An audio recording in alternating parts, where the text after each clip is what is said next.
Picnic করেছেন তো ভালো কথা, কিন্তু এভাবে পরিবেশকে দূষণ করা কি উচিত? দেখুন, পরিবেশকে কি এইরকম একটা নোংরা জিনিস উপহার দেওয়া আদৌ ঠিক? তো বন্ধুরা, আমি এখন দাঁড়িয়ে আছি ভালিয়ার ডাকাতে কালী মায়ের মন্দিরের একদম সামনের দিকে। আপনাদেরকে দেখালাম এই জায়গাটা পিকনিক করার জন্য কতটা ভালো একটা জায়গা, কিন্তু তার সাথে আমি আপনাদেরকে আরও একটা জিনিস দেখাতে চাই। দেখুন,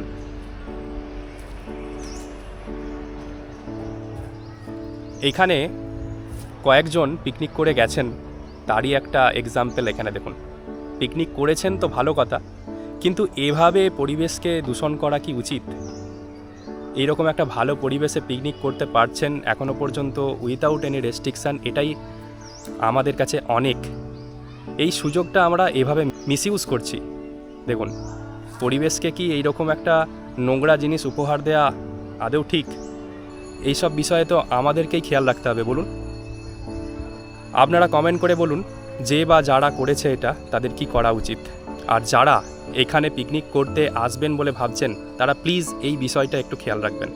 নিজের পরিবেশকে পরিষ্কার রাখুন, নিজের পরিবেশকে দূষণ মুক্ত করুন, তাহলে দেখবেন পরিবেশও ভালো থাকবে আর আমরাও ভালো থাকবো।